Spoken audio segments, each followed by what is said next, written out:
आदाब। मैं 60 साल का हो गया हूँ, लेकिन मैं आज एक इतराफ़ ये करना चाहता हूँ कि मुझे खून से बहुत डर लगता है। मसलन बकरा ईद पे भी अगर मैं बकरा तो दूर की बात है, मुर्गी को भी ज़िबा होते देख लूँ या उसका खून देख लूँ तो आई कांट बेयर। ये मैं इतराफ़ कर रहा हूँ। इसे आप कुछ भी कह सकते हैं, मेरी बुज़दिली, कमज़ोर दिली क्या है। और मुझ जैसे शायद लाखों लोग होंगे इस दुनिया में, और इसी दुनिया में हम लोगों के साथ कुछ मज़बूत दिल के लोग भी होते हैं। मर्द होते हैं, औरतें होती हैं, मुख्तलिफ़ प्रोफेशंस में जाते हैं और वो ऐसे मज़बूती के मुज़ाहरे करते हैं, इस्तकामत के फिर भी उनको देख के हौसला नहीं पड़ता और ये सोचता है दिल कि यह कैसे कर लेते हैं ये काम। उन्हीं में से एक काम ये है कि ज़ख्मियों का आना और उनमें से कुछ का मर जाना, और फिर एक माहिर औरत या माहिर मर्द इस तह तक पहुँचे कि आखिरी सांस तक इस इंसान के साथ, ये जो औरत है या बच्चा है या मर्द है, इस पे क्या बीती होगी, ये मरा कैसे होगा या इस हालत तक कैसे पहुंचा होगा। ये कहना आसान है, करना बहुत मुश्किल है। मर्दों के लिए कहते हैं या कि कितना मुश्किल है तो चे जाए कि इस जॉब पे अगर कोई औरत हो, हालांकि मैं उन मानों में डिस्क्रिमिनेशन की बात नहीं कर रहा कि आप जो हैं इसको बुराई का पहाड़ बढ़ाने की कोशिश करें, लेकिन जो हमारे समाज में एक सोच है औरत और मर्द के बारे में, मैं उस हवाले से बात कर रहा हूँ। तो सोचिए कितना मुश्किल होगा, और मुझ जैसे आदमी के लिए कि जिसके लिए खून देखना मुश्किल है। तो डॉक्टर सुमैया सैयद आज हमारे साथ हैं। मैं अगर ये कहूँ तो गलत ना होगा कि इस वक्त कराची में जो सबसे मसरूफ़ तरीन सीटों पे बैठी हैं ख़वातीन, उनमें से एक इनकी सीट भी है। ये कराची की पुलिस सर्जन हैं और ये जो सरकारी हॉस्पिटल्स हैं, ये जो इनका काम है इन्हीं की निगरानी में वहाँ होता है। Doctor Sumaiya, thank you so much कि आपने वक्त निकाला। अब मेरा पहला सवाल यही होगा कि आप कसम खुदा की इसे एक नॉर्मल जॉब समझ के रोज़ाना नहीं जाती होंगी अपनी ड्यूटी पे? नहीं, नॉर्मल जॉब तो नहीं है। It's not normal job, it's a different job, it's a very different job. बहुत अलग है ये खुद इंतखाब किया? मैं सही प्रोफेशन में आई। इंतखाब तो सरकार ने किया, पहली पोस्टिंग यहीं मिली पुलिस सर्जन ऑफिस कराची में एज WMLO। जब मैंने अपना Sindh public service commission clear किया, वुमेन मेडिको लीगल ऑफिसर। तो हमारा जब इंडक्शन होता है सिंध पब्लिक सर्विस कमीशन के बाद, तो हम या तो WMO बनते हैं, वुमेन मेडिकल ऑफिसर बनते हैं ग्रेड 17 में, या फिर WMLO यानी वुमेन मेडिको लीगल ऑफिसर बनते हैं। मैन मेडिको लीगल ऑफिसर होता है, वो MO होता है, वो मेडिकल ऑफिसर या MLO मेडिको लीगल ऑफिसर। अच्छा, मुझे ये बताएं, F-16 का पायलट बनना एक औरत के लिए ज़्यादा आसान है या पुलिस सर्जन बनना?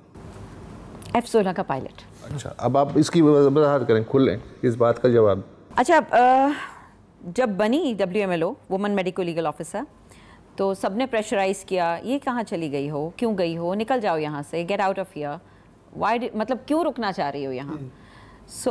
मेरा ये था कि जासूसी का शुरू से शौक़ था, इन्वेस्टिगेटिव जर्नलिज्म का बहुत सोचा था कि हाँ, क्यूरियोसिटी थी कि हाँ जी, पज़ल था कि आखिर हुआ क्या। शुरू के 2 महीने के अंदर मेरे पास एक बच्ची का केस आता है सेक्सुअल असॉल्ट का, और उसको मैं पढ़ के लिखती हूँ, और पढ़ के लिखने के बाद उस ज़माने में एंटी टेररिस्ट कोर्ट्स होती थी, तो नई इस्टेब्लिश हुई थी, तो वहाँ पर वो केस चलता है, और मेरे पहले केस पर मुझे 14 साल की सज़ा उस बंदे के लिए उसको कन्विक्ट किया जाता है फॉर 14 ईयर्स। तो जो जज साहब थे, उनके रिमार्क्स ये थे कि डॉक्टर साहब, you are made for this field. I never looked back after. Police surgeon की जिम्मेदारियां होती क्या हैं मोटा मोटा आम आदमी के लिए? पुलिस सर्जन की जिम्मेदारी ये है कि जैसे कराची शहर इस वक्त है, उसमें 3 मेडिको लीगल सेंटर्स जो हैं फ़ाल हैं, 6 हमारे पास नॉन फंक्शनल पड़े हैं। तो जो फ़ाल मेडिको लीगल सेंटर्स हैं उसके सारे मेडिको लीगल ऑफिसर्स, उसमें वुमेन भी और मेडिको लीगल ऑफिसर्स मेल भी, वो क्या कर रहे हैं, उन्होंने क्या करना है, किस तरीके से करना है, उनकी ड्यूटीज़ कैसे लगनी है, उनकी सुपरवाइजरी कैपेसिटी मतलब कौन करेगा। बेसिकली मेरा सुपरवाइजरी रोल हो जाता है। एडमिनिस्ट्रेटिव भी हूँ मैं, टेक्निकल सुपरवाइज़र भी हूँ और एडमिनिस्ट्रेटिव हेड भी। अच्छा, आसान अल्फाज में मतलब कि ऑटोप्सी, पोस्टमार्टम, हाँ, कि ये पता करना आपके पास लाश आई है, आपको ये नहीं पता कि हादसे से मरी है, नेचुरल कॉजेज़ थे या ये कत्ल था, तो वो सब कुछ पता करना आपका जॉब है आपके डिपार्टमेंट का। सिर्फ यही नहीं है, नहीं, सिर्फ यही। देखिए मेरे 70% केसेस जो होते हैं वो जिंदा होते हैं, 70%। उसमें फिर आप फिजिकल असॉल्ट यानी जिस्मानी तशद्दुद, ठीक है, सेक्सुअल असॉल्ट, जिनसी तशद्दुद, उसके बाद child abuse, domestic violence, electrocution, अभी हमने देखा स्टैम्पीड के ऐसे जो भी ऐसा वाक़या होगा जिसमें हमें कानून की मदद चाहिए होगी, उस वाक़े को ट्रांसलेट करने के लिए वहाँ मेडिको लीगल शोबा आ जाता है। डेथ में नेचुरल है, अननेचुरल है। अगर अननेचुरल है यानी गैर तबई मौत है, नेचुरल डेथ नहीं है, गैर तबई है, गैर तबई होगा, नेचुरल अननेचुरल विल बी गैर तबई, तो फिर एक्सीडेंटल है, होमिसाइडल है, सुसाइडल है, खुदकुशी है, कत्ल है या एक्सीडेंट की वजह से डेथ हुई है। अच्छा नाज़रीन, मैं उससे कहना चाह रहा हूँ कि आप डॉक्टर तारिक को शायद पहले से ही जानते हैं, आपको पता ही नहीं है, क्योंकि जब भी आपको खबर पड़ते हैं, हाँ, कि जैसे कराची में किमाड़ी में 18 लोगों की मौत हो गई या भगदड़ में या कोई भी हादसा हुआ, तो जो आप नीचे देखते हैं ना कि पुलिस सर्जन डॉक्टर तारिक, तो ये वो डॉक्टर तारिक है, डॉक्टर सुमैया सैयद तारिक। और आपकी ट्विटर अकाउंट पर अब डॉक्टर सू के नाम से इनका ट्विटर अकाउंट है। अब अक्सर मैं देखता हूँ उसके ऊपर जैसे अभी कुछ मेरे ख्याल पिछले माह आपने ट्वीट की थी कि एक 6 साल की लड़की है murdered, raped and apparently raped and murdered, ठीक है। अब मैं उसमें पढ़ा होता हूँ और क्योंकि हम इस शोबे में हैं तो हमारे पास तस्वीरें भी आती हैं, इस तरह की डिटेल्स भी आती हैं और दिल दहल जाता है, ठीक है। और जब हम इस पर बात कर रहे होते हैं ना तो उस इमेज को थोड़ा सा दिमाग से निकाल के बात करनी होती है क्योंकि शायद बात ही ना हो, तो हम सोचते हैं कि यार ये बड़ा मुश्किल काम है। लेकिन फिर मैं सोचता हूँ कि आपके सामने तो वो आपके तो सामने स्लैब पर है, तो ये कितना मुश्किल होता है। आई मीन कि आपके सामने एक है, इंसान है, इंसान था, एक जिंदा इंसान, तो खास करके बच्चे तो मतलब कैसे आप मतलब प्रोफेशनली डिस्टेंस अपने आप को कैसे करते हैं कि क्या जादू नहीं कर पाते। और लाशें भी वो जो बाज़-औक़ात मस्क हैं, बिगड़ी हुई हैं, वो पहचानी नहीं जा रही। उतना ज़्यादा तकलीफ़ें नहीं होती जितना मस्क मतलब जैसे जली हुई होती हैं, वो उतना ज़्यादा शायद वो नहीं करती जितना ज़्यादा छोटे बच्चों की लाशें, प्रेग्नेंट ख़वातीन की लाशें, मतलब एक नाइटमेयर होता है। और उसके बाद वो कितने दिन तक वो साथ साथ चलता है, वो ख़त्म नहीं होता दिमाग से, वो एक हमारी साइकी का हिस्सा बन जाता है। जब एक बच्चा अगवा हुआ है, उस बच्चे के बारे में हमें पता है कि ये बच्चा अगवा होने के बाद एक पूरे जिनसी तशद्दुद से गुज़रा है और उसके बाद उसको टॉर्चर करके मारा गया है, तो वो कोई बड़ा वो नहीं होता। आपने एक वो ख़बर 4 लाइनों की पढ़ी है, मेरा वो 4 पेजेस का पोस्टमार्टम बन जाता है, मगर उसकी जो तस्वीरें होंगी वो कितनी थी, उसकी कौन कौन से हिस्से मैंने देखे वो क्या थे, उसके किस किस अजियत को मैंने महसूस किया वो क्या था, तो ये नॉर्मल नहीं रहता। इट्स नॉट कि आज मैंने कंपार्टमेंटलाइज कर दिया कि नहीं जी ये मेरी ज़िंदगी का हिस्सा है, बस ये मैं बंद करके अब घर चली गई। नहीं, वो घर भी साथ जाता है, वो घर भी साथ जाता है, वो हमारी गुफ्तगू में भी रहता है, वो हम उस वक्त तक साथ रहते, पता नहीं कब तक कितनी चीज़ें साथ चल रही हैं, साथ जाती है। अभी अक्सर ऐसा हुआ है कि ऑटोप्सी करके फारिग हुए हैं या बहुत सारे केसेस थे, उसके बाद एक हाई लेवल मीटिंग है जिसमें आपको जाना है, अब वो कपड़ों में आपके स्मेल आ रही है, तो मेरा ऑफिस जो है वो जामा क्लॉथ पे है, तो जामा क्लॉथ पे जामा मॉल है, वहाँ मैं जाऊँगी जहाँ के मैं जल्दी से नए कपड़े खरीदूँगी कि यार मुझे अब जो कपड़े पहन के जाने, मेरे पास टाइम नहीं है कि मैं घर जाऊँ और कपड़े चेंज करूँ, so I am going to buy a new set of clothes ताकि मैं जब ऑफिस जाऊँ तो मेरे कपड़ों में से वो स्मेल ना आ रही हो, which is again a fact. और ये हमारे साथ जब हम कब्र कुशाई करते हैं, कब्र कुशाई भी एक एलिमेंट है हमारे काम का, उसमें कब्र कुशाई करके कब्र में से मुर्दे को निकाल के उसका कॉज ऑफ डेथ देखना, उसके सैंपल्स लेना, वो सब हमारे काम का हिस्सा है। हमारा काम बहुत ही अंडर, हाउ शुड आई से इट, मतलब अंडर एक्सपोज्ड चीज़ें को लोगों को समझ में नहीं आ रही होती। ये साइंटिफिक काम है, इसमें जहाँ पे हमारा सबसे बड़ा मसला आता है वो है नॉन विलिंग वर्कर्स का। मेरी इस वक्त जो वर्कफोर्स है उसमें से 70% प्लस, मतलब 75 to 80% नॉन विलिंग वर्कफोर्स है। मतलब वो काम नहीं करना चाहते, वो अपना नॉर्मल डॉक्टरी करना चाहते हैं। अगर आज उन्हें मौका मिले यहाँ से वो निकल सकें तो वो निकल जाएंगे। उधर कमाएंगे ज़्यादा, उधर कमाएंगे ज़्यादा, उधर यहाँ कोर्ट इन्वॉल्व हो रहा है। अब कोर्ट मुझे बार बार जाना है, यहाँ पुलिस इन्वॉल्व हो रही है, एक पुलिस का ऑलरेडी एक वो इमेज है। हम लोग अपनी चीज़ों को, सिर्फ ये नहीं है कि नज़ला ज़ुकाम खांसी बुखार आप मेरे पास आए, दवा लिखी है, उसके बाद आप ठीक हो गए तो मैं आपको देखूंगी, वो आप मुझे देखोगे भी नहीं। हाँ, आप बीमार हो गए दोबारा तो मेरे पास आओगे। यहाँ ये है कि अगर मैंने कुछ लिख दिया है तो वो उस वक्त तक मेरे साथ है जब तक कोर्ट में आखिरी हेयरिंग नहीं हो जाती। अभी पिछले दिनों कोर्ट में जिस केस में गई हूँ वो मैंने 2015 में सेक्सुअल वायलेंस का केस लिखा था। 2015 का केस था। 8 इयर्स के बाद मैं उसकी केस में अपेयर हो रही हूँ, 3-4 मरतबा अपेयर हो चुकी हूँ और अभी वो फाइनल नहीं हुआ है केस। तो आप सोचो कि वो मैं 8 साल से साथ लेके चल रही हूँ।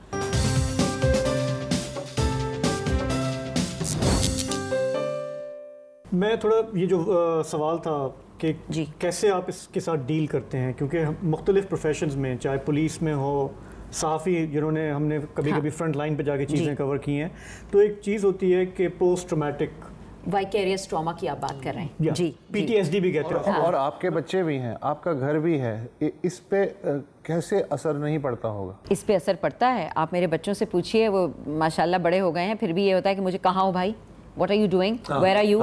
Why aren't you where you are? मतलब एक मुसलसल एंग्जाइटी रहती है। 5 मिनट से तुमने जवाब नहीं दिया। जवाब नहीं दिया, 10 मिनट हो गए हैं, क्यों फोन ऑफ आ रहा है? मेरे साथ भी होता है। तो क्यों फोन ऑफ आ रहा है? ज़ाहिर परेशान होती है। मैं ये जानना चाह रहा था कि आपने बताया जैसे आप कपड़े भी चेंज करने पड़ते हैं आपको, ताकि आप उस एटमॉस्फेयर से निकलें, लेकिन इमोशनली, साइकोलॉजिकली वो रिसोर्सेज आप कहाँ से लाती हैं कि आप you keep doing this for years? क्योंकि जब इस तरह के काम होते हैं तो हमने देखा इंटरनेशनली भी कि आप रोटेट करते हैं, मतलब वॉर जोन में आप जाते हैं रिपोर्टिंग के लिए, फिर आपको स्टैनिटी के लिए वापस निकाला जाता है, फिर आप 6 महीने बाद जाते हैं, लेकिन आप मुसलसल साल से ये काम कर रही हैं।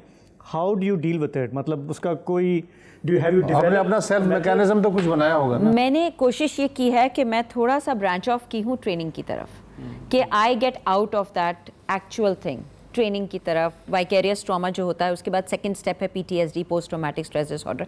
तो जो मेरा अंदर जो ट्रॉमा है, अच्छा रिलैक्सेशन टेक्निक्स हैं, मेडिटेशन है, बहुत सारी ऐसी चीज़ें हमें यूज़ करनी पड़ती हैं। हाँ, मेडिटेशन रेगुलरली करती हूँ और अब तो बहुत ज़्यादा करती हूँ। जब से पुलिस सर्जन कराची बनी हूँ तब तो बहुत ज़्यादा करती हूँ, क्योंकि अब तो मेरी अगर कोई WMLO भी अपसेट आती है ना, ये हो गया है, ये हो गया है, ये हो गया है, तो मैं कह देती हूँ कि बैठ जाओ, मैं पहले तुम्हें मेडिटेट करती हूँ, हम मेडिटेशन करते हैं, उसके बाद हम आगे बढ़ते हैं। अभी देखिए ये प्रोग्राम हम शुरू कर रहे थे तो आपने अपना फ़ोन बंद किया और आपने कहा कि ये 1 घंटा जो हम बात करेंगे उस पर बहुत सारी मिस्ड कॉल्स होंगी।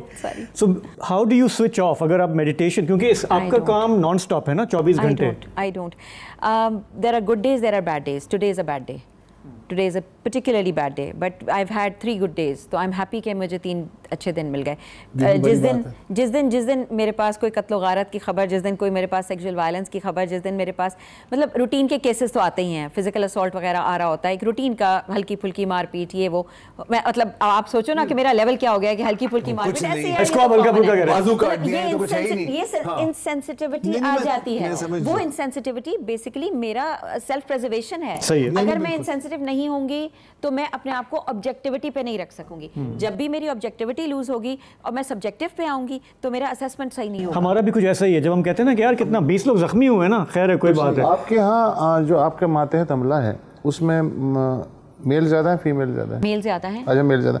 अच्छा, उसमें होता ये है कि जिस तरह की आपकी जॉब है, एक तो ये ना कि आपके लिहाज से बड़े मामूली केसेस आ गए, दिन हल्का गुजर गया, किसी दिन बहुत ही भारी दिन, एक दिन ऐसा भी आता होगा महीने में या 6 महीने में कि आदमी वो देख के बिल्कुल ही टूट जाए, आता है जिसे खड़ा होना है वही टूट जाए, आता है वो आता है। बेला इंसिडेंट जो हुआ था, लसबेला वाला, जब हमारे पास ये पूरी बसेस आ जाती हैं, PIA प्लेन क्रैश, बल्दिया फैक्ट्री इंसिडेंट, बल्दिया वाले दिन मैं सुबह मैं मलीर कोर्ट में थी। आई स्टिल रिमेंबर, मुझे सिर्फ ये खबर थी कि ऐसा कुछ हुआ है मलीर कोर्ट में। मुझे वहाँ पे हम फ़ोन ज़ाहिर है काफ़ी देर तक, जब तक हमारी हेयरिंग चल रही होती है तो फ़ोन अंदर बैग में पड़ा होता है, नहीं देख रहे हैं। जब वहाँ से निकले हैं तो मेरे पास 5 मिस्ड कॉल्स थी उस ज़माने के पुलिस सर्जन की। उन्होंने पूछ रहे हैं मुझसे कि कहाँ हो, तो मैंने उनको कहा, मैंने कहा सर मलीर कोर्ट से निकल रही हूँ, it will take me 40 minutes to reach to civil hospital Karachi.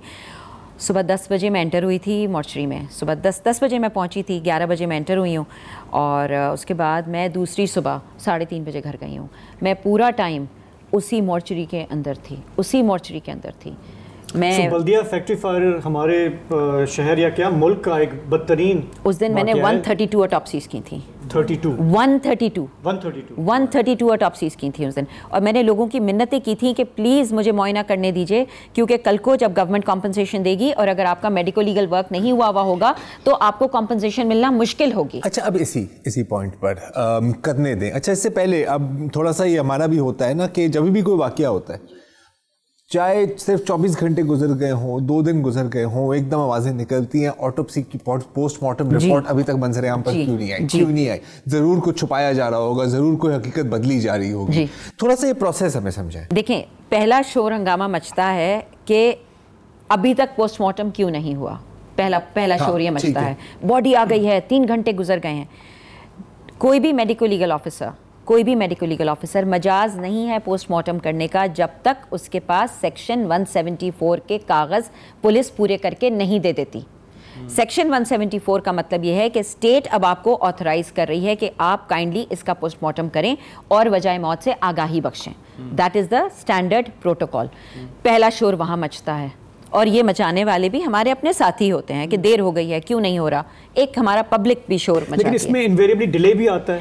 Police देखिए, अब देखिए पुलिस कहाँ से आ रही है, अब वो डिपेंड करेगा ना। अब वहाँ पे मलीर से भी आगे कहीं इंसिडेंट हुआ है, पुलिस उसी इलाके की आएगी, वो पुलिस वाला एक आएगा, उसके साथ कोई एक काम करने वाला होगा। उनकी ये नहीं कि 25 लोग वो ले आए होंगे, पूरा ऐसा नहीं होगा। हाँ, फोरेंसिक वाली टीम भी आती है, मगर वो एक अलग आ रही होती है। ये जो होती है ना ऑपरेशंस वाले लोग, इनके पास भी रिसोर्सेज कम हैं।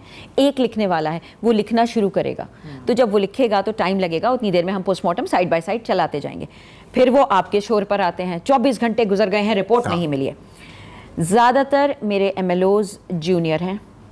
अक्सर ऐसी चीज़ें होती हैं कि उस वक्त अगर ऐसा है मास डिज़ास्टर है, anything over 4 bodies is a mass disaster, ठीक है। 4-5 बॉडीज़ हो गई हैं तो अब हमारे पास हमें अपनी सारी कैपेसिटी हमारी बिल्कुल ख़त्म हो रही है। अक्सर ऐसा होता है हम तस्वीरें ले लेते हैं, उसको ये सोच लेते हैं कि यार हम थोड़ी देर में सोच के लिखते हैं। ऐसा नहीं होता कि हमने ये देखा, ओह ये है, जल्दी से लिख लो। जो दिखाई दे रहा होता है, सर पे चोट लगी होती है, दिखाई दे रहा होता है इंसाइज्ड, वो इंसाइज्ड की जो आला कत्ल है वो चाकू है, ठीक है। आला कत्ल नहीं, सॉरी, वेपन जो है वो चाकू है।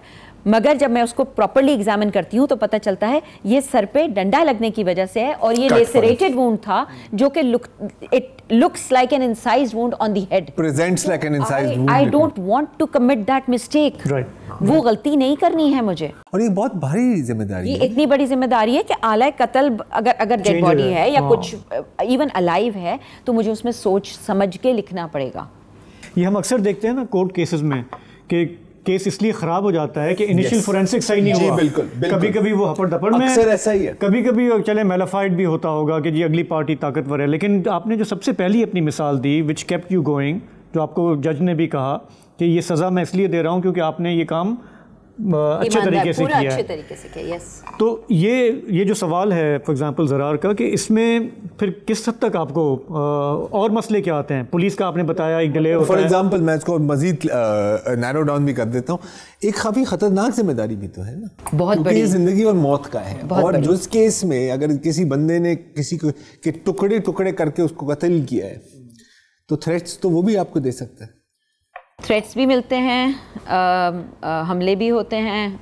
जब काम कर रहे हो तो लोग आ भी जाते हैं और ये 2 पार्टीज होती हैं और एक खुश होगी, एक नाराज होगी। और ये भी तो होता होगा कि ये रिपोर्ट ऐसे लिखो। जी, ये भी होता है, ये भी होता है। ये ऐसे होता है कि इस पे प्रेशराइज किया जाता है अलग अलग। अच्छा, इसको भी ना फिर आपको बहुत टैक्टफुली हैंडल किया जाता है, क्योंकि शुरू में जब ग्रेड 17 में थे तो डरपोक थे, अब रेपुटेशन सेट हो जाती है कि ये तो गलत काम नहीं करेगी, इसके साथ पंगा भी नहीं लेना। वो 3-4 मरतबा लगता है, और वो 3-4 मरतबा बहुत मुश्किल होते हैं, क्योंकि वो और फिर अपने साथी भी हरासमेंट की तरफ लेके जाते हैं, क्योंकि अपने साथियों की भी इन्वॉल्वमेंट होती है, वो हो सकती है, आपको नहीं पता कि प्रेशर कहाँ से आएगा।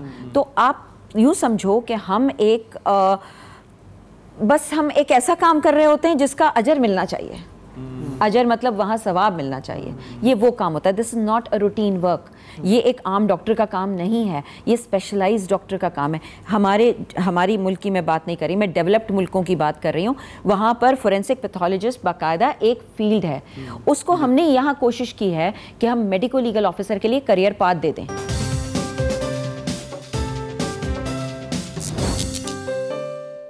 बाकी मुल्कों में ये जो MBBS का कोर्स है या जो रिवायती कोर्स है उसका पार्ट होता है ये, या अलग से as a subject as a discipline पढ़ाया जाता है? ये डिसिप्लिन है, ये 3rd ईयर का पूरा सब्जेक्ट होता है। Forensic medicine is the academic forensic medicine, medico legal work उसका थ्योरेटिकल काम है। सर्जरी की किताब आप जितनी भी पढ़ा लीजिए किसी सर्जन को, जब तक उसको आप OT में नहीं लेके जाएंगे, जब तक आप उसके हाथ में स्केलपेल नहीं पकड़ाएंगे, उसे काम नहीं आएगा। यहाँ के निसाब में है, यहाँ के निसाब में फोरेंसिक मेडिसिन का पूरा साल है, पूरा 3rd ईयर पढ़ते हैं वो। उसके बाद जब आप उसको प्रैक्टिकल में लेके जाते हो तब वो असल काम होता है। तो यहाँ वैसा ही है ना कि क्लिनिकल सब्जेक्ट है, ये क्लिनिकल सब्जेक्ट को हमें क्लिनिकल सब्जेक्ट की तरह डील करना पड़ेगा। डॉक्टर साहब, ये जस्ट टू कंटिन्यू जो पहले बात हो रही थी, आपने पहले तो बताया कि सारे कि पुलिस के साथ आपका इंटरेक्शन है और कभी कभी वो डिलेज होते हैं, मसले आते हैं, आपका सहाफ़ियों के साथ भी इंटरेक्शन है जी, क्योंकि हम लोग ब्रेकिंग न्यूज़ के चक्कर में हम कहते हैं कि जी सबसे पहले मुझे ब्रेक करनी है कि कितने लोग मरे हैं, क्या हुआ है, तो आप सारा दिन सहाफ़ियों से भी डील करती हैं। ये आपका एक्सपीरियंस कैसा है? कुछ तो बहुत अच्छा होता है, और जो मेरे उस पे होते हैं, लाइक मेरी लिस्ट में होते हैं कि हाँ ये वो लोग हैं जिन्हें मुझे खुद भेजनी है चीज़ें, 3-4 मैं पूरे, अगर बस ये उंगलियां काफ़ी हैं, you know, more than enough, तो उनको भेजना है मुझे, ठीक है। वो ऐसे हैं। कुछ ऐसे भी हैं जो मैं जब मना करूंगी तो रुक जाएंगे कि थोड़ा सा वेट कर लो, अभी हम कर रहे हैं, अभी दे रहे हैं, अभी मैं खुद ब्रीफ बना के दूंगी। क्योंकि मैंने पुलिस सर्जन बनने के बाद एक काम किया, मैंने अपने MLOs को कहा कि प्लीज़, MLOs को कि प्लीज़ कोई स्टेटमेंट नहीं देगा, ये बड़ा खतरनाक, कोई स्टेटमेंट नहीं देगा, कुछ भी नहीं कहेगा, जो भी ऑफिशियल ब्रीफ बनेगा मैं आपसे खुद लूँगी, हम उसको बैठ के प्रॉपर तरीके से फ्रेम करेंगे, सेंटेंस को हम बनाएंगे, बनाने के बाद आप उसको क्रॉस चेक करोगे, और क्रॉस चेक करने के बाद सिर्फ ऑफिस रिलीज करेगा, ऑथेंटिक इन्फॉर्मेशन आएगा, कोई हैंकी पैंकी नहीं होगी। Because sometimes people, even journalist, can put words in your mouth. आप कैमरे के आगे होते हो, आपको नहीं पता आप क्या बोल गए, वो that will have a potential effect. ये मेरे लिए बहुत मसला था, तो इसको मैंने ऐसे काउंटर किया, स्ट्रिक्टली मना किया कि नहीं जी आप नहीं करेंगे। नंबर 2 ये कि जो जर्नलिस्ट फिर मुझे वो करते हैं कि जो ज़बरदस्ती करते हैं, जो हरास करते हैं, फिर आई जस्ट यू नो के आई जस्ट इग्नोर देम, उनको मैं इग्नोर करती हूं। आपने कुछ सहाफ़ियों को भी ट्रेनिंग की, आपने बात की, तो मैं ख्याल आपने सहाफ़ियों को भी कुछ थोड़ा सा ट्रेन करने की कोशिश की थी। ट्रेन करने की तो नहीं, एक समझाने की कोशिश की कि मेरी, अब मैं एक काम और करती हूँ। अच्छा, क्या क्या नहीं करना चाहिए सहाफ़ियों को? चले यही सहाफ़ियों को मुझसे मेडिको लीगल सर्टिफिकेट की पिक्चर नहीं मांगनी चाहिए, सहाफ़ियों को मुझसे पोस्टमार्टम रिपोर्ट की पिक्चर नहीं मांगनी चाहिए, कोई रिपोर्ट आई है उसकी पिक्चर नहीं मांगनी चाहिए। मैं इन्फॉर्मेशन आपको दे दूंगी, आपके पास मुझसे ज़्यादा और बेहतर इन्फॉर्मेशन होती, बल्कि आप मुझे देते हो इन्फॉर्मेशन, तो मुझसे ये चीज़ें मत मांगे। हमारे कुछ लाश की तस्वीर टीवी वो तो नहीं होना चाहिए ना, बल्कि उसमें तो मैं इतना स्ट्रिक्ट अपने MLOs के साथ इतना स्ट्रिक्टली वो रहती हूँ कि आपने किसी भी ऐसी पिक्चर को शेयर नहीं करना है। अच्छा, मॉर्चरी में कभी कैमरामैन घुसने की कोशिश आ जाते हैं बहुत ज़्यादा, उनको तो निकालना मुश्किल हो जाता है। It becomes very difficult to ask them कि प्लीज़, फिर हम उनको कहते हैं कि प्लीज़ आप थोड़ी देर रुक जाइए, तस्वीरें नहीं बनाइए, हमारा काम करते हुए तस्वीरें नहीं बनाइए। दूसरा ये जो कैमरामैन तो दूर की बात है ना, अब तो हर एक के हाथ में कैमरा है, मुझे इस पे नजर रखनी बहुत मुश्किल हो जाती है। सो आई हैव के अंदर से आती है। हाँ, I have to keep people over there कि प्लीज नजर रखो इन पे, please nobody should be taking any recordings. बात करिए जो रोजमर्रा के केसेस हैं, इतना हाई प्रोफाइल केस था अरशद शरीफ के मर्डर का, और उसकी जब पोस्टमार्टम हो रही है इस्लामाबाद में, वो तस्वीरें लीक हुई और नेशनल टेलीविजन पे वो चली, प्राइम टाइम विदाउट ब्लर, जी हम आपको दिखा रहे हैं कि अंगूठा उनका। अच्छा, और पता सबसे बेहतरीन बात थी, वो खुद एक तस्वीर की बुनियाद पर पोस्टमार्टम कर रहे थे। हाँ हाँ कि जी इसकी तो उंगलियां टूटी हुई हैं, ऐसा है, यहाँ से फायर आया, यूं हुआ। पोस्टमार्टम कभी भी जो किया जाता है, एक तो ये कॉन्फिडेंशियलिटी बहुत बड़ा इशू है। हमें मेडिको लीगल में एथिक्स की शिद्दत से ज़रूरत है, मेडिको लीगल सेक्शन में हर जगह भी, वो भी। मगर मैं आपको कहूँ कि जो बायोमेडिकल एथिक्स हैं, अभी इस पे SIUT में हम काम कर रहे हैं उनके साथ मिलके, कि हमारे जो मेडिको लीगल से रिलेटेड जो एथिक्स हैं उनको हम बाकायदा चॉकआउट करके करें कि हमारे लिए SOPs क्या हैं, एथिकल SOPs क्या हैं। मुझे नाम डिस्क्लोज नहीं करना, अगर मैं कभी ट्वीट करती हूँ तो नाम कभी नहीं होगा, सिर्फ उम्र होगी, पुलिस स्टेशन होगा, बेसिक डिटेल होगी। मेरी पूरी कोशिश होगी कि कोई एडिशनल बात ना जाए, पूरी कोशिश होती है। सो नाम मुझे डिस्क्लोज नहीं करना, मुझे आइडेंटिफाई नहीं करना, मुझे ऐसी चीज़ें नहीं बतानी जो उसकी फैमिली तक पहुँचने में बहुत आसान साबित हो, क्योंकि ये बात हमारे यहाँ नहीं समझते बिल्कुल लोग। हमारे यहाँ हमने अक्सर देखा है कि जब कोई वाक़या होता है ना, सबसे पहले उसका शनाख्ती कार्ड जो है वो टीवी पे फ्लैश कर रहा होता है। तो ये आप कैसे समझाएं, ये जो आप कह रही हैं अखलाकियात की बात, जो न्यूज़ का बंदा है ना, वो बोलेगा मुझे इस्टेब्लिश करना है कि उसका नाम क्या था, उम्र क्या था, उसका ब्लड ग्रुप क्या था, उसका क्या था। ये आप जब एक्सप्लेन करती हैं तो it doesn't make sense to them. मैं इसके जवाब में सिर्फ एक बात कहती हूँ कि मुझे सिर्फ एक बात बता दीजिए, यहाँ पर अगर आपका कोई प्यारा हो तो मैं क्या करूँगी। मैं सिर्फ ये पूछती हूँ, मैं सिर्फ ये कहती हूँ, मुझे ये बता दीजिए ये आपका प्यारा। मैं यही चीज़ अपने MLOs को कहती हूँ कि सोचो कि अगर तुम्हारा अगर कोई अपना हो यहाँ पर तो तुम कितना देर वेट करोगे। पुराने एडिटर थे ना अब्बास नासिर साहब, उन्होंने सबसे पहले यही बात सिखाई थी। उन्होंने कहा कि बेटा आपके पास नाम तो आ गया, आपको बड़ी हो रहा होगा ना कि मैं चलाऊं इसका नाम। उन्होंने सोचे कि अगर आपके घर वाला होता है, हाँ बिल्कुल, और आपको इतला करने से पहले उसकी तस्वीर और उसका नाम टीवी पर। अब ज़्यादा मसला क्या है कि व्हाट्सएप पे जैसे अब हम ग्रुप्स पे होते हैं, क्योंकि अब मेरा पुलिस सर्जन कराची का एक ग्रुप है, ठीक है, एक मेरा JPMC वालों के साथ एक ग्रुप है, एक सिविल के साथ, एक अब्बासी के साथ, वो ग्रुप्स हैं। उसमें क्या होता है कि अगर मैंने कोई वॉइस नोट डाला है, ऐसे लोग भी रहे हैं मेरे डिपार्टमेंट में जो मेरा वॉइस नोट एडिट करके उसको चेंज करके शेडी मीडिया में चला दिया कि क्या हो गया पता नहीं, मैंने मतलब मेरी WMLO बीमार है और वो मुझे कह रही है कि ये माइनर केस है मैडम, अगर आप इजाज़त दें, बिल्कुल स्टेबल बंदी है तो हम इसको सुबह में बुला लेते हैं। रात के 10-11 बज चुके थे, तो मैंने कहा ठीक है स्टेबल है, इनको अंदर एक्सरेज वगैरह के लिए भिजवा दो और सुबह आ जाओ। और मैं अपनी WMLO को वॉइस नोट पे कह रही हूँ कि बेटा यू स्टे बैक, ये सुबह में आएंगे तो सुबह वाली मॉर्निंग हमारी WMLO जो है वो देख लेगी। अब ये मैंने कहा है, उसको एडिट करके चलाया गया कि JPMC की एडिशनल पुलिस सर्जन कसाई बन गई हैं और उन्होंने मरीज़ा को देखने से मतलब मेरी वॉइस नोट चल गया। जो रिलीज करने वाले लोग थे वो मेरे अपने डिपार्टमेंट के लोग थे, तो मैं क्या बात करूं।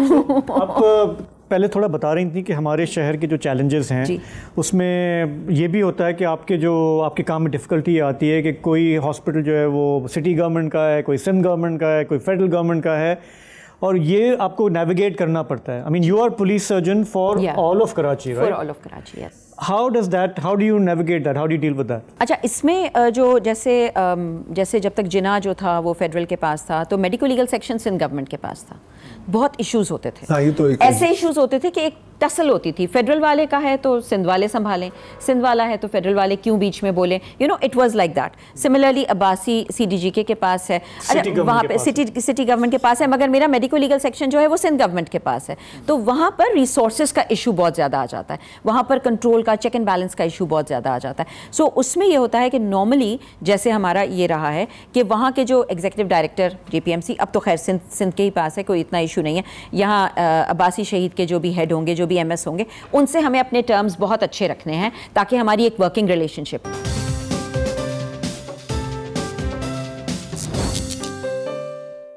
प्राइवेट हॉस्पिटल्स भी आपके डोमेन में? नहीं, प्राइवेट में कोई मेडिको लीगल नहीं होता। For a medico legal section it has to be in a government sector. इसलिए देखें ना, जब भी कोई हादसा होता है तो हमेशा कहते हैं कि सरकारी अस्पताल लेकर जाओ। ये चीज अब अमल एक्ट के बाद ऐसा नहीं है। अमल एक्ट के बाद ये है कि private hospital is now duty bound कि जी लाइफ सेविंग मेजर्स भी करेंगे, स्टेबल भी करेंगे और वहीं एडमिट करके हमें इन्फॉर्म भी करेंगे, हम आके खुद मेडिको लीगल वहाँ अच्छा वो वापस नहीं कर सकते। आपको याद है अमल का केस? अमल बच्ची जो लोगों को अगर याद करा दें एक सेकंड के लिए, तो एक छोटी बच्ची थी जो पुलिस की क्रॉस फायर में और उसको गोली लगी थी और उसकी जान शायद बच जाती, लेकिन मुख्तलिफ प्राइवेट अस्पतालों के पास गए और उन्होंने इनकार किया था या उनके पास फैसिलिटीज़ नहीं थी। तो एक बहुत बड़ा केस था। मैं जानता हूँ कि उसके बाद 10 लाख चीज़ें हुई हैं, हमें याद नहीं रहती। लेकिन एक चीज़ ये हुई कि लेजिस्लेशन आ गई जी, कि और अब आप प्राइवेट हॉस्पिटल इनकार नहीं कर सकते। इनकार, आप हमें बुला लो, हम आ जाएंगे वहाँ। Right. हम हमें बुलाओ, हम आ जाएंगे। You know, it does not, मतलब हम तक लाने की जरूरत नहीं है, हमें बुला लीजिए आप, वी कैन कम। तो ये बेहतरी आई है, ये बेहतरी है, ये वो विन्स है ना जिनको हम, जो बिकती, जो सेल नहीं करती। दो तीन नहीं, ये इस पे बात हुई थी, इस पे भी बड़ी बात हुई थी, लेकिन अगेन लोगों को याद दिलाना जरूरी होता है। हाँ। हम हार के थक गए हैं, कुछ 2-3 और विन्स बता दें अगर आपको याद। देखें, अभी सेल्फ हार्म डीपिनलाइज हो गया, यानी अटेम्प्टेड सुसाइड, खुदकुशी। उसमें ये था, जो खुदकुशी का ये बात हुई कि जी जो अटेम्प्ट करता है वो हाँ जेल में तो डालना जाहिर है, मगर ये कि आप उसको जेल में मत डालो, उसको as a cry for help लो। वो आदमी जो ये कर रहा है, या वो बच्ची या वो बच्चा जो ये कर रहा है, वो या औरत जो कर रही है, वो एक्चुअली चीख रही है कि मुझे मदद कर दो, मुझे कोई रास्ता बता दो। तो पहले ये जुर्म था, पहले ये जुर्म था, अब ये जुर्म नहीं है। और इसमें आपके पास, हमारे पास प्रोटोकॉल हमने डेवलप किए हैं कि अब ऐसे जितने केसेस हमारे पास आए उनको हम मैंडेटरी साइकोलॉजिकल उसके लिए भेजें, साइकाइट्रिक असेसमेंट कराएं, साइकोथेरेपी कराएं। ये एक विन है बहुत बड़ी। सेकंड, अमल एक्ट, आपने इसमें रोल प्ले किया, यू वर पार्ट ऑफ, इसमें I was part of the people who were working on it. मैंने डायरेक्ट रोल नहीं प्ले किया, मगर मेरी जो पहली साइकोलॉजिकल ऑटोप्सी मैंने करी, psychological autopsy is the autopsy of the mind of a suicide victim, Murad Musa साहब के साथ। वो मेरे मेंटोर हैं, डॉक्टर नरगिस असद, उनके साथ बहुत पुराने उनके साथ। दूसरा विन है anti rape investigation and trial act 2021। पहले जो रेप की डेफिनेशन होती थी, वो कहते थे जी कि जी एक औरत है, उसके ऊपर एक मर्द रेप कर सकता है और पिनाइल पेनिट्रेशन ही होगी। फिर ये बस, और वो औरत, ये डेफिनेशन थी, और वो औरत उसकी बीवी नहीं हो। अच्छा, और वो औरत जो है वो 16 साल से छोटी नहीं हो, ये वाली डेफिनेशन थी।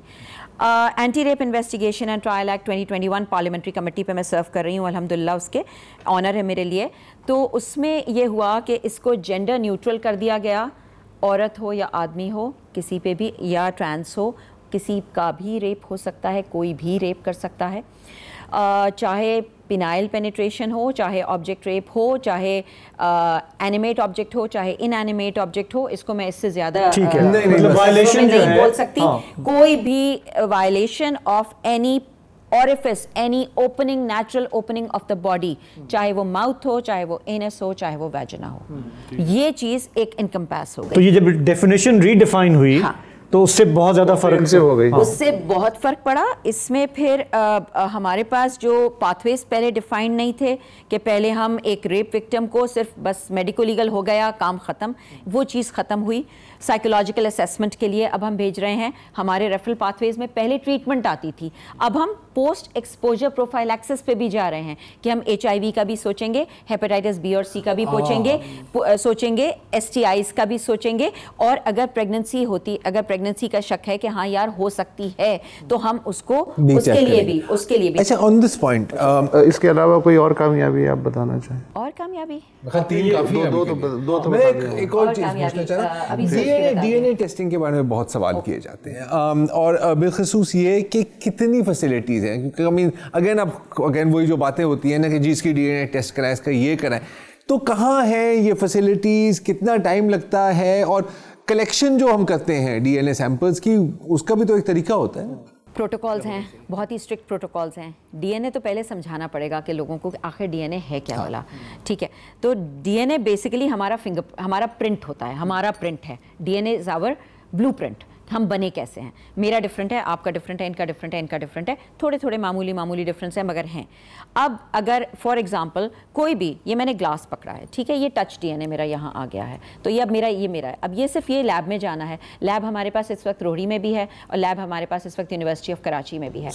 रोहड़ी में भी है, जी हाँ, रोहड़ी में भी हमारे पास DNA टेस्टिंग होती है। अच्छा, कराची में है? जी, कराची में है, ICCBS, वो यूनिवर्सिटी ऑफ कराची में। तो हमारे लिए तो कराची बड़ा आसान होता है, तो ये अब टच DNA के लिए जा सकता है, तो ये जा सकता है और जाके टेस्ट हो सकता है। सिमिलरली जो हम सैंपल्स कलेक्ट करते हैं, उनका ड्राई होना, उनको प्रॉपर तरीके से स्टोर किया जाना, उनकी चेन ऑफ कस्टडी मेंटेन करना एक बड़ी इंपॉर्टेंट चीज़ है, जिस पे आजकल हम बात करें, क्योंकि मल्टी सेक्टोरल कोऑर्डिनेशन कमेटी जो बनाई चीफ सेक्रेटरी साहब ने, I am a member of that, Sindh के जो हैं चीफ सेक्रेटरी साहब, वो उसमें ये बात हुई कि जी इस इसमें 3 लोग हैं। अगर आप ये ट्रायंगल समझें तो ये मेडिको लीगल ऑफिसर बनता है, ये एंगल हमारे पास प्रोसिक्यूटर का बनता है, सॉरी ये प्रोसिक्यूटर बनते हैं और ये इन्वेस्टिगेटिंग ऑफिसर बनते हैं, बीच में हमारे पास जज साहब आ जाते हैं। तो ये जब तक तीनों मिलकर काम नहीं करते तब तक कन्विक्शन नहीं मिलेगा आपको।